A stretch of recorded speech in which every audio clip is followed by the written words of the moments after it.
Hey everyone, sorry for the little handout, trust me, I hate doing this. But if you love the bold and real stories I share, I'd love your support. Join True Gay Stories as a Love and Pride member for $9.09 a month and unlock exclusive perks, early access, bonus stories, shout-outs, and more. Your support helps keep these stories alive. No pressure, just gratitude. Thank you for being here. Now enjoy today's stories. Please check out the links in the description. Grab something from my links to support the channel. Appreciate you all. The scent of sandalwood and old paper clung to the air, a familiar comfort in the cramped antique shop. Sunlight, filtered through dusty window panes, cast long, dancing shadows across the cluttered shelves. I remember that day so vividly, the day my life took an unexpected, exhilarating, and ultimately heartbreaking turn. It wasn't the kind of dramatic, earth-shattering change you read about in books, but a slow, creeping shift like a tide coming in imperceptibly at first, then with increasing force until it reshaped the entire landscape of my heart. I was browsing, ostensibly looking for a first edition of Leaves of Grass, a gift for a professor I admired, though truth be told, my mind was elsewhere. It was the summer of '98, and I was just beginning to understand the whispers that had followed me my whole life. The whispers that spoke of a different kind of love, a love that felt both terrifying and intoxicating. I'd always felt a pull towards something more, a connection that wasn't quite defined by the norms I'd been taught. That day in the antique shop, surrounded by relics of the past, I stumbled upon something that would change everything. It wasn't a book or a trinket, but a photograph tucked inside a worn leather-bound diary. It was a black and white image, slightly faded, of two men, their arms intertwined, their faces turned away from the camera. There was an intimacy in their posture, a silent understanding that resonated with something deep within me. I felt a jolt, a spark of recognition, as if I'd stumbled upon a missing piece of myself. I bought the diary along with the photograph for a ridiculously inflated price, the shop owner's eyes twinkling with amusement at my eagerness. As I walked out of the shop, the diary clutched tightly in my hand, I felt a sense of anticipation, a nervous flutter in my stomach. I knew with a certainty that settled deep in my bones that this diary held secrets, stories waiting to be told. And I had a feeling, a premonition, that those stories would somehow intertwine with my own. Little did I know that diary would not only unlock a hidden history, but also open a door to a world I never knew existed, a world of passion, prejudice, and the enduring power of love. Back in my small apartment, the city noise a dull hum in the background, I carefully opened the diary.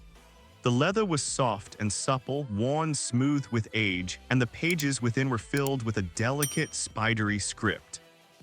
It was in English, thankfully, though the language was a bit more formal, a reflection of the era in which it was written. The first entry was dated 1947. My heart pounded as I began to read. The diary belonged to a man named Thomas, and it chronicled his life in London during the post-war years. He wrote about the struggles of rebuilding, the rationing, the lingering scars of the Blitz. But interspersed with these accounts of daily life were whispers, hints of a deeper, more personal story. He spoke of a friend, a man named Edward, with whom he shared a connection that transcended the ordinary. The language was coded, veiled in euphemisms, but the emotion was palpable. I could feel the longing, the tenderness, the fear that permeated his words. It was clear that Thomas and Edward's relationship was more than just a friendship. It was a love affair conducted in the shadows, a secret whispered in hushed tones.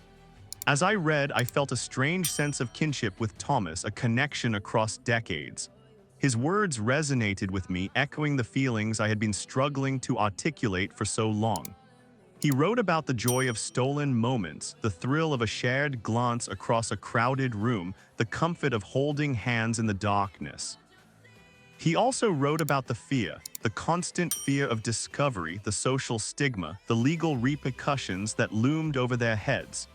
In those days, being gay was a crime, a shameful secret that could ruin a man's life. Thomas's words painted a vivid picture of a world where love was forced to hide, where passion was punished, where identity was a dangerous thing to reveal. I was captivated, drawn into their world, feeling their joy, their pain, their desperation. The diary was more than just a historical document. It was a window into a hidden past, a testament to the courage of those who dared to love in a time when love was a crime. As I continued reading, I felt a growing sense of urgency, a need to know more about Thomas and Edward, to understand their story, to uncover the secrets that lay buried within the pages of the diary. I felt like I was on a quest, a journey into the past, guided by the whispers of a love that had defied the odds. And I knew deep down that this journey would not only illuminate the past, but also shed light on my own present, helping me to understand myself, my own desires, my own place in the world. The diary entries became my obsession. I devoured them, hanging on every word, every carefully chosen phrase. I felt like I was eavesdropping on a conversation, a private exchange between two souls separated by time but connected by an invisible thread. Thomas wrote about Edward's smile, the way it lit up his face, the crinkle around his eyes. He described the sound of Edward's laughter, a melody that filled the otherwise silent spaces of his heart. He wrote about their shared passion for literature, their late-night discussions about poetry and philosophy, their walks along the Thames, the cold air biting at their cheeks, their hands brushing accidentally, a spark of electricity passing between them. These moments, these small, seemingly insignificant details, painted a portrait of a love that was both tender and passionate, a love that defied the conventions of their time. But the diary also revealed the darker side of their relationship, the constant fear of being discovered. Thomas wrote about the hushed whispers, the furtive glances, the coded language they used to communicate. He described the anxiety that gnawed at him, the fear of losing Edward, the fear of the consequences if their secret were ever revealed. He wrote about the raids on gay bars, the arrests, the public shaming. He described the pain of seeing friends and acquaintances disappear, swallowed up by the system, their lives ruined by a society that refused to accept their existence. I could feel his fear, his desperation, his sense of isolation. It was a stark reminder of the prejudice and persecution that LGBTQ+ people faced in the past, a history that was often hidden, buried beneath layers of silence and shame. As I read, I felt a growing sense of anger, a burning resentment towards a world that had forced Thomas and Edward to live in the shadows. I also felt a deep sense of empathy, a connection to their struggles, their pain, their yearning for acceptance. Their story was becoming my story, their experiences resonating with my own feelings of uncertainty and fear. I started to research the history of homosexuality in the UK, learning about the laws that criminalized same-sex relationships, the social stigma that permeated every aspect of life. I discovered the stories of other men and women who had dared to love in a time when love was a crime, their courage inspiring me, giving me a sense of hope. The diary was not just a personal account, it was a historical document, a testament to the resilience of the human spirit, a reminder that love in all its forms is a force that cannot be suppressed. And as I delved deeper into Thomas's world, I began to realize that his story was not just about the past. It was also about the present, about the ongoing struggle for equality, about the importance of visibility and acceptance. The more I read, the more I felt like I knew Thomas and Edward. They became real to me, their voices echoing in my head, their struggles playing out like a movie in my mind. I imagined them walking hand in hand along the embankment, the cold wind whipping their hair across their faces, their laughter echoing across the water. I pictured them in dimly lit pubs, sharing stolen glances across crowded rooms, their hands brushing beneath the table. I could almost feel the tension in the air, the constant awareness of being watched, the fear that their secret could be exposed at any moment. Thomas's writing became more introspective, more vulnerable. He He wrote about his internal conflict, his struggle to reconcile his love for Edward with the societal pressures that threatened to tear them apart. He questioned his own identity, his place in a world that seemed determined to erase him. He wrestled with guilt, shame, and fear, emotions that I knew all too well. His words were raw, honest, and deeply moving. I found myself crying as I read, tears streaming down my face, not just for Thomas and Edward, but for all the people who had been forced to hide their true selves, for all the love stories that had been silenced by prejudice and hate. The diary entries also hinted at a network of friends, other gay men who supported each other, who provided a sense of community in a world that sought to isolate them. They met in secret in private homes, sharing meals, stories, and laughter. These gatherings, these moments of shared joy and connection were a lifeline for them, a refuge from the hostility of the outside world. I began to understand the importance of community, the power of finding others who understand you, who accept you for who you are. It was a lesson that resonated deeply with me, a reminder that I wasn't alone in my own struggles. As I continued reading, I noticed a shift in Thomas's writing. He seemed to be growing more confident, more defiant. He wrote about the Stonewall riots in America, the growing movement for LGBTQ+ rights. He spoke of hope, of a future where love would no longer be a crime, where people could be free to be themselves. This newfound hope was infectious. It gave me a sense of optimism, a belief that things could change, that the world could become a more accepting place. But the diary also held a sense of foreboding. Thomas wrote about increased police surveillance, the crackdown on gay bars, the growing sense of paranoia. He described the fear that gripped the community, the feeling that they were being hunted. The tension in his writing was palpable, the sense of impending doom growing stronger with each entry. I knew deep down that something bad was going to happen. The diary was building towards a climax, a moment of truth that would reveal the fate of Thomas and Edward's love story, and I was terrified to find out what it was. The diary entries took a darker turn. The whispers of police raids became a stark reality. Thomas described the terror of seeing friends arrested, their lives shattered. The safe havens, the private gatherings, were no longer safe. The sense of community, once a source of strength, now felt like a shared vulnerability.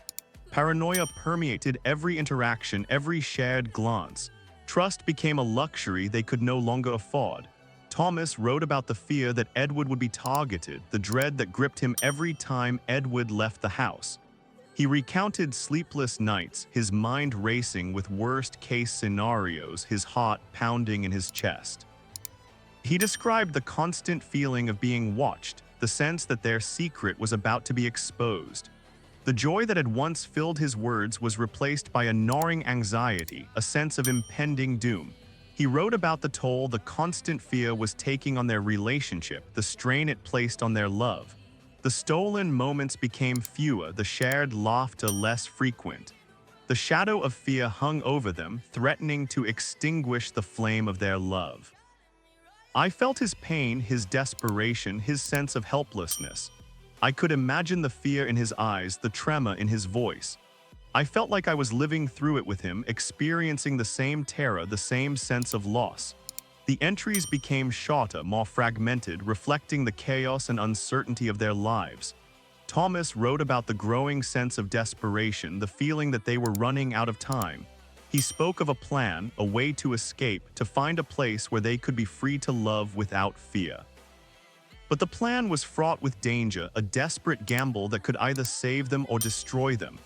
The suspense was unbearable. I couldn't put the diary down, I had to know what happened. I read through the night, my eyes burning, my heart pounding.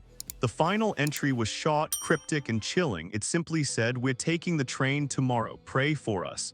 And then silence. The diary ended abruptly, leaving me hanging on a cliff edge, my mind reeling with unanswered questions. What happened on the train? Did they escape? Were they caught? What was their fate? The silence was deafening, the unanswered questions echoing in my mind. I felt a sense of emptiness, a profound sadness.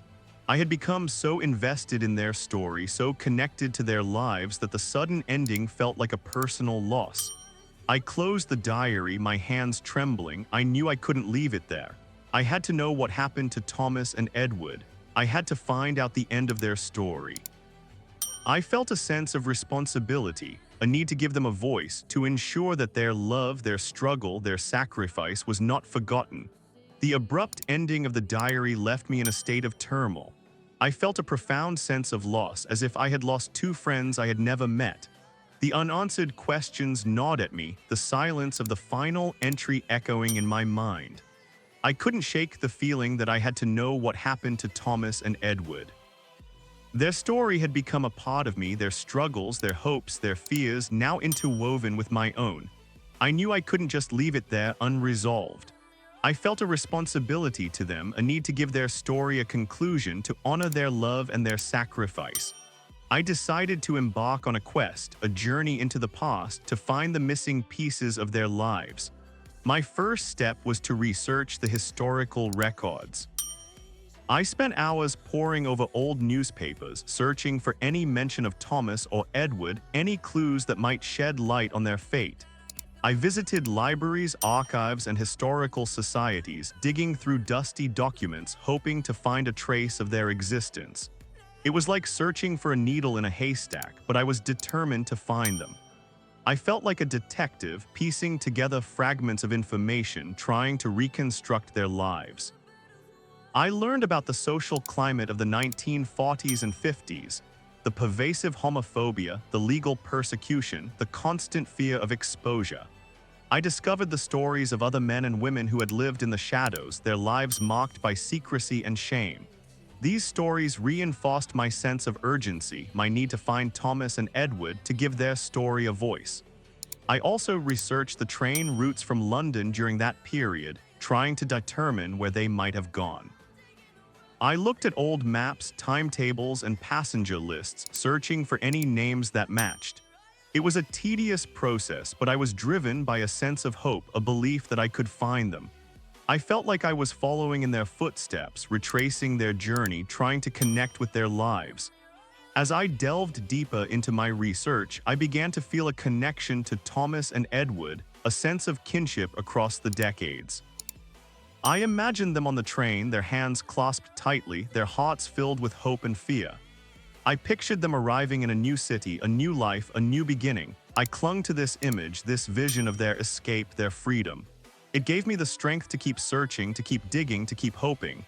I knew that the chances of finding them were slim, but I couldn't give up. I owed it to them, to their love, to their courage. Their story had become my story, their quest my quest. And I wouldn't rest until I found the answers I was looking for. My search for Thomas and Edward led me down unexpected paths. I discovered a small, unassuming historical society dedicated to preserving the stories of LGBTQ+ individuals in the post-war era. It was a hidden gem, tucked away in a quiet corner of the city, a place where the voices of the past could finally be heard. I contacted the society, explaining my quest, sharing the diary entries, and asking for their help. They were intrigued by the story, recognizing the historical significance of the diary and the potential to uncover a lost piece of their community's history. They agreed to assist me, offering their expertise and resources. Together, we delved deeper into the archives, searching for any records that might match Thomas and Edward's descriptions. We looked through census records, marriage licenses, property deeds, any document that could provide a clue. It was a painstaking process, but the Historical Society members were tireless in their efforts. They were passionate about preserving these stories, about giving voice to those who had been silenced for so long. They understood the importance of remembering the past, of acknowledging the struggles and triumphs of those who had come before. As we continued our research, we uncovered a few leads. We found a record of a Thomas living in London in the 1940s, but there was no mention of an Edward. We also discovered a marriage certificate for a man named Edward, but the name of his spouse was not Thomas. These dead ends were frustrating, but they didn't discourage us. We knew that Thomas and Edward had lived in a time when their love was illegal, when they had to hide their relationship from the world. It was possible that they had used aliases or that their records had been deliberately obscured. We decided to broaden our search, looking beyond official documents, exploring personal accounts, letters, and photographs. We contacted local LGBTQ+ community organizations, hoping to find someone who might remember Thomas or Edward, someone who might have heard their story. We also placed an ad in a local newspaper, asking for anyone with information about Thomas and Edward to come forward. It was a long shot, but we were desperate. We knew that time was running out. The memories of that era were fading, the people who knew Thomas and Edward were growing older, but we refused to give up hope. We believed that their story deserved to be told, that their love deserved to be remembered, and we were determined to find the answers, no matter how long it took. The search became more than just a quest for information, it became a personal mission. I felt like I was carrying the weight of their story, the responsibility to bring their lives out of the shadows and into the light. After weeks of tireless searching, a breakthrough finally came. A woman in her late 80s, a longtime member of the local LGBTQ+ community, responded to our ad. She had seen the diary excerpt we had included, and a flicker of recognition sparked in her memory. She recalled hearing stories about two men, Thomas and Edward, who had lived in London after the war. They had been deeply in love, but their relationship was shrouded in secrecy. She remembered hearing whispers about their plan to escape, to start a new life somewhere far away. She didn't know the details of their fate, but she remembered the sadness that lingered in the community after they disappeared. This was it. This was the lead we had been searching for. The woman's recollections, though fragmented, confirmed the existence of Thomas and Edward, validating the authenticity of the diary. It was a moment of profound relief, a sense of closure after weeks of uncertainty. We met with the woman, eager to hear any details she could recall. She shared snippets of information, fragments of memories, stories passed down through generations of the community. She spoke of their kindness, their generosity, their love for each other. She described the fear that had haunted them, the constant threat of discovery. She also mentioned a rumor, a whisper that they had managed to escape to Canada. This was a new light, a glimmer of hope. We immediately began researching immigration records, searching for any trace of Thomas and Edward in Canada. It was another long and arduous process, but we were fueled by a renewed sense of purpose. We knew we were close, that we were on the verge of uncovering the final chapter of their story. And then we found it, a record of two men, Thomas and Edward, who had immigrated to Canada in 1948. They had settled in a small town in Nova Scotia, far from the shadows of London, far from the fear and persecution. They had built a life together, a life of quiet dignity and love. They had lived long and fulfilling lives, surrounded by a small circle of friends who accepted them for who they were. They had found their freedom, their happiness. The final piece of the puzzle had fallen into place. We had found Thomas and Edward.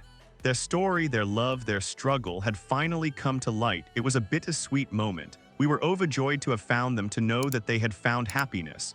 But we were also saddened by the years they had lost, the years they had been forced to live in fear. Their story was a testament to the power of love, the resilience of the human spirit, and the importance of remembering the past. It was a reminder that the fight for equality is ongoing, that we must continue to strive for a world where everyone can be free to love, free to be themselves. As I closed the diary for the final time, I felt a sense of peace. Thomas and Edward's story had come full circle. Their voices had been heard, their love had been celebrated, and their legacy would live on, a reminder of the courage it takes to love in the face of adversity, a testament to the enduring power of the human heart. Wow. Just like life, our stories take unexpected turns, don't they? If you're craving more tales that explore the complexities of relationships, the drama of everyday life, and those moments that truly hook you in, then you're in the right place. Subscribe now and never miss a new video. We are creating stories that resonate, that stir emotions, and that keep you wanting more. Give this video a thumbs up if you enjoyed the ride and let us know your thoughts in the comments below. Until next time, keep those hearts open and those minds curious.